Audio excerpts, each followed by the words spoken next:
Hello students, स्वागत है हमारे चैनल पर। आज हम आपके लिए लेकर आए हैं नमूना प्रश्न पत्र 2, जो कि आपके अभ्यास के लिए है। कक्षा 5 के लिए ये विषय हिंदी, यानी कि हिंदी का पेपर है, जो कि 2.5 घंटे की अवधि में 80 नंबर का रहने वाला है। ठीक है ना। यहाँ देखिए, आप 2.5 घंटे समय दिया हुआ है, 80 नंबर का है ये, और कक्षा 5 हिंदी का पेपर है। ठीक है। यहाँ कुछ निर्देश दिए हुए हैं परीक्षार्थियों के लिए, नहीं आपके लिए। विद्यार्थी सर्वप्रथम अपने नामांक, दिनांक आदि की पूर्तियाँ करेंगे। प्रत्येक प्रश्न हिंदी विषय के लिए निर्धारित अधिगम क्षेत्र के अनुसार है और सभी प्रश्न करना अनिवार्य है। प्रत्येक प्रश्न का उत्तर प्रश्न पत्र में दिए गए निर्धारित स्थान पर ही लिखना है और सभी प्रश्नों के उनके सामने अंक दिए हुए हैं कि कौन सा प्रश्न कितने नंबर का है। तो सबसे पहले है पढ़कर समझना और लिखना गद्य भाग को। ठीक है ना। तो देखिए, यहाँ पर अंक भार है 22 नंबर का। सबसे पहले सही उत्तर को क्रमानुसार कोष्टक में लिखिए। अमृता देवी किस समुदाय से संबंधित थी? तो यहाँ सही उत्तर है विश्नोई। श्री राम के गुरु का क्या नाम था? वशिष्ठ। प्रश्न नंबर 3, दोनों एक दूसरे के नज़रिए को समझने की कोशिश कर रहे हैं। रेखांकित शब्द यानी कि नज़रिए का क्या अर्थ है? नज़रिए का अर्थ है दृष्टिकोण, तो यहाँ द आ जाएगा ऑप्शन। प्रश्न नंबर 4 है, मैंने जो परंपराएं सीखी हैं मैं उनके गीत गाता हूँ। रेखांकित शब्द परंपराएं, इसका मतलब यहाँ बताना है कि प्रयोग का किस अर्थ में हुआ है? रीति रिवाज। प्रश्न नंबर 5 है, जाहर पीर के नाम से किस लोक देवता को जाना जाता है? तो जाहर पीर के नाम से गोगा जी को जाना जाता है। उत्तर यहाँ पर आ जाएगा द ऑप्शन सही हो जाएगा। ठीक है। प्रश्न नंबर 6 है, गांव या शहर में मेलों का आयोजन क्यों किया जाता है? तो उत्तर है, यह लोगों को एक साथ लाता है, सभी की सांस्कृतिक गतिविधियों का प्रदर्शन करता है और स्थानीय व्यापारियों के लिए अच्छे व्यापार का प्रदर्शन करता है, यानी कि उनका व्यापार बढ़ता है, उनकी दुकानदारी अच्छी होती है। प्रश्न नंबर 7 है, क्या आपको लगता है कि छोटे बच्चे भी बड़े बदलाव ला सकते हैं? कैसे? राजस्थान के बालवीर पाठ के आधार पर बताइए। तो बच्चों, आपके किताब में राजस्थान के बालवीर एक पाठ है, उसके आधार पे हमको उत्तर देना है। तो हमने उत्तर दिया है हाँ, निश्चित रूप से छोटे बच्चे भी बड़े बदलाव ला सकते हैं। सुशीला की तरह छोटे बच्चे अपने अटल इरादे, मेहनत, लगन और आत्मविश्वास से सकारात्मक बदलाव ला सकते हैं। प्रश्न नंबर 8 है, रामकृष्ण परमहंस और स्वामी विवेकानंद से प्रेरित सुभाष चंद्र बोस ने क्या किया?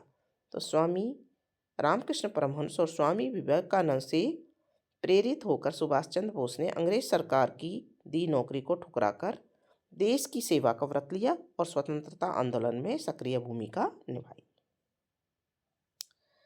प्रश्न नंबर 9 है, निम्नलिखित गद्यांश को ध्यानपूर्वक पढ़कर नीचे दिए गए प्रश्नों के उत्तर लिखिए। आप सही कह रहे हैं, गुनगुन को केवल व्हील चेयर पर बैठने और उतरने में मदद करनी पड़ती है, इसके अलावा और कहीं भी ज़रूरत नहीं पड़ती है। गुनगुन बाकी सभी काम खुद कर लेती है। वह अपनी कक्षा में पढ़ने में बेहतर है, अपनी बात ठीक से कहती है, उसका व्यवहार भी अच्छा है, उसके पास इतनी खूबियाँ हैं और आप किसी बात की चिंता मत करो। बच्चे कह रहे हैं कि वे सभी गुनगुन का ध्यान रखेंगे, फिर किस बात की चिंता?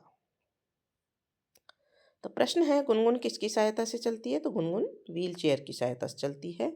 गुनगुन का व्यवहार कैसा है? गुनगुन का व्यवहार अच्छा है। नीचे दिए गए शब्दों के विलोम शब्द गद्यांश में से ढूंढकर लिखिए। तो यहाँ संतोष का विलोम शब्द यानी उल्टा चिंता, कमियाँ का खूबियाँ। गुनगुन पढ़ाई में कैसी है? गुनगुन अपनी कक्षा में पढ़ने में बेहतर है। अब है पढ़कर समझना और लिखना पद्य भाग को। ऊपर गद्य भाग था, अब पद्य भाग है। अंक भार है इसका 13 नंबर का, ये पूरा पैराग्राफ पूरा होगा ये। प्रश्न नंबर 10 है, इसमें सबसे पहले प्यार बनाया कविता में किसके द्वारा प्यार बनाए जाने की बात कही गई है? ईश्वर के द्वारा। ब ऑप्शन यहाँ पर सही है। पाठ्यपुस्तक के अनुसार रिक्त स्थानों की पूर्ति कीजिए। सपनों का कंदील हमारा, तो यहाँ कंदील आ जाएगा। अंबर में अपना उजियारा, तो यहाँ अंबर आ जाएगा। ऊंचा और खींच दे कोई, तो यहाँ खींच आ जाएगा।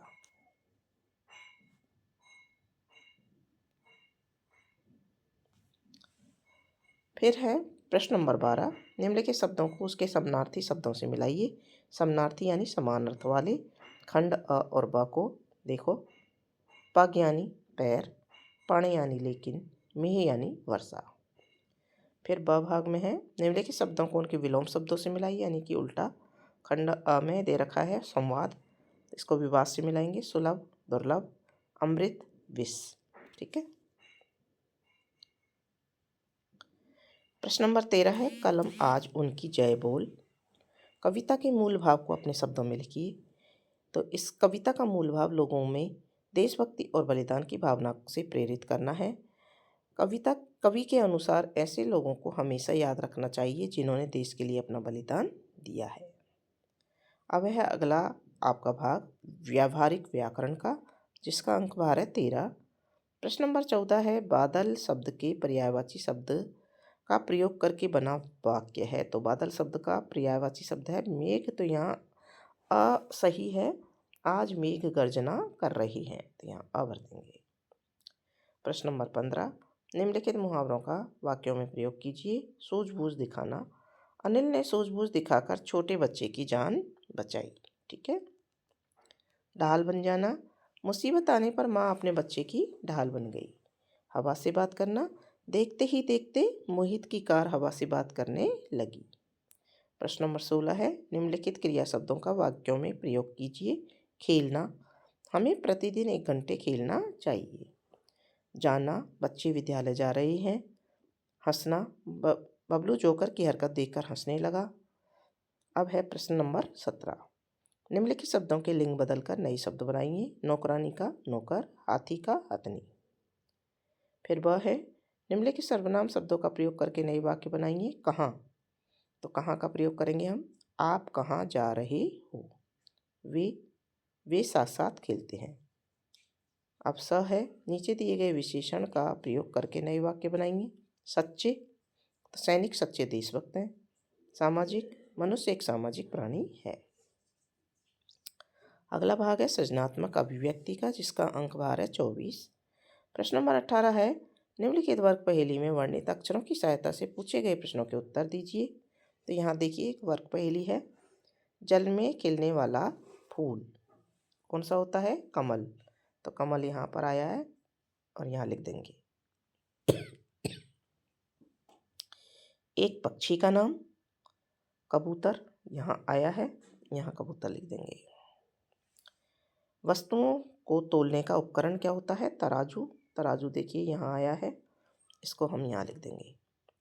राजा दशरथ के ज्येष्ठ पुत्र का नाम राम था, तो राम कहाँ आया है, ये राम आया है, इसको यहाँ लिख देंगे। हवा का पर्यायवाची शब्द, यहाँ देखिए इसमें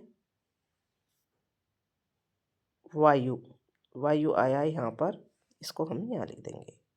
रहने के लिए बनाया गया भवन घर होता है, घर यहाँ आया है, इसको यहाँ लिख देंगे। निम्नलिखित में से किसी एक शीर्षक का चयन कर कहानी लिखिए। तो यहाँ खरगोश और कछुआ, प्यासा कौवा और वाचाल कछुआ। तो यहाँ हमने खरगोश और कछुए की कहानी लिखी है। और अथवा में एक प्रश्न और है कि आप अपने मित्र के साथ किसी दर्शनीय स्थल पर घूमने गए, वहाँ देखे गए दृश्य का वर्णन अपने मित्र से करते हुए संवाद लिखिए। तो दोनों में से हमको एक करना है। तो सबसे पहले हमने यहाँ लिखी है कहानी खरगोश और कछुए की। एक जंगल में एक खरगोश व कछुआ रहते थे। खरगोश कछुए की धीमी चाल की हंसी उड़ाता था। एक दिन दोनों ने दौड़ प्रतियोगिता करने की सोची। खरगोश तेज दौड़कर एक पेड़ के नीचे आराम करने लगा, लेकिन कछुआ बिना रुके लगातार चलता रहा। खरगोश को नींद आ गई और वह सोता ही रह गया। कछुआ जीत के स्थान पर पहुंच गया।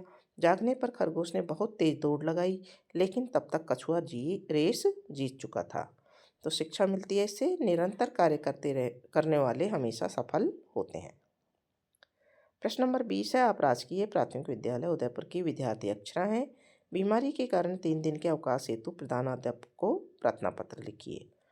अथवा में है, अपने पिताजी को अपनी पढ़ाई की जानकारी देने के संबंध में एक पत्र लिखिए। तो दोनों में से एक करना है। हमने देखो यहाँ ऊपर वाला लिखा है, सेवा में श्रीमान प्रधानाध्यापक महोदय, राजकीय प्राथमिक विद्यालय अजमेर। विषय, बीमार होने के कारण 3 दिन का अवकाश हेतु। महोदय, नम्र निवेदन है कि मुझे कल से तेज बुखार और खांसी हो गई है। डॉक्टर ने 3 दिन तक आराम करने को कहा है, अतः आपसे निवेदन है कि मुझे 3 दिन का अवकाश प्रदान करें। धन्यवाद। आपकी आज्ञाकारी शिष्य नेहा गुप्ता, कक्षा 5, दिनांक 21/1/2026। ठीक है। तो यहाँ नेहा की जगह आप यहाँ स्कूल का भी नाम दे रखा है, राजकीय प्राथमिक विद्यालय उदयपुर। तो यहाँ स्कूल का नाम उदयपुर लिखेंगे और विद्यार्थी के नाम की जगह लिखेंगे अक्षरा, है ना। तो यहाँ देखिए आपको क्या क्या चेंज करना है। यहाँ यहाँ लिखेंगे आप नेहा की जगह अक्षरा। ठीक है। और स्कूल का नाम यहाँ पर है, तो राजकीय प्राथमिक आपके इसमें दे रखा है राजकीय प्राथमिक विद्यालय उदयपुर, तो हम यहाँ लिख देंगे उदयपुर। अजमेर की जगह क्या लिख देंगे, उदयपुर। ठीक है। तो ये हम ऊपर दिए गए प्रश्न के अनुसार चेंज कर सकते हैं। निम्नलिखित में से किसी एक विषय पर निबंध लिखिए। पहला है मेरा गांव, दूसरा गणतंत्र दिवस, तीसरा मेरे प्रिय अध्यापक और चौथा है बस की यात्रा। मेरा गांव पर मैंने निबंध लिखा है। मैं वाटिका गांव का रहने वाला हूं। मेरे गांव में लगभग 100 घर हैं। मेरे गांव में सभी पक्के घर हैं एवं बिजली की व्यवस्था है। पीने का पानी टंकी से आता है। मेरे विद्यालय में 2 विद्यालय हैं। यहाँ मेरे गाँव में 2 विद्यालय हैं। मेरे गाँव में 2 विद्यालय हैं, यहाँ तो गाँव लिख देंगे। ठीक है। एक प्राथमिक व दूसरा उच्च प्राथमिक। मेरे गांव में अधिकतर लोग किसान हैं। मेरे गांव में एक छोटा सा बाजार है। मेरा गांव हरियाली से भरपूर है। वहाँ का जीवन बहुत खुशहाल है। ठीक है। अब है परिवेशीय सजगता, जिसका अंक भार है 8। अपने विद्यालय को स्वच्छ एवं आकर्षक बनाने के लिए आप क्या क्या प्रयास करेंगे। तो अपने विद्यालय को स्वच्छ और आकर्षक बनाने के लिए हमारे प्रयास इस प्रकार से हैं। अपने विद्यालय को स्वच्छ और आकर्षक बनाने के लिए निम्नलिखित कार्य करेंगे। कूड़ा करकट कागज आदि कचरे पात्र में डालेंगे। विद्यालय की साफ सफाई, शौचालय व मूत्रालय की साफ सफाई का विशेष ध्यान रखेंगे। विद्यालय की दीवारों को अनावश्यक खराब नहीं करेंगे। कक्षा कक्ष की दीवारों पर महापुरुषों के चित्र, पढ़ाई संबंधी चार्ट और अनमोल वचन लिखकर सजाएंगे एवं फर्नीचर का रखरखाव अच्छे से करेंगे। सड़कों के किनारे पर सुरक्षित यातायात संबंधी लिखे हुए कोई 4 वाक्य पढ़िए। तो पहला लिखा होता है, यातायात के नियमों का पालन करें। दूसरा, हेलमेट का प्रयोग करें। तीसरा, नशा करके वाहन न चलाएं।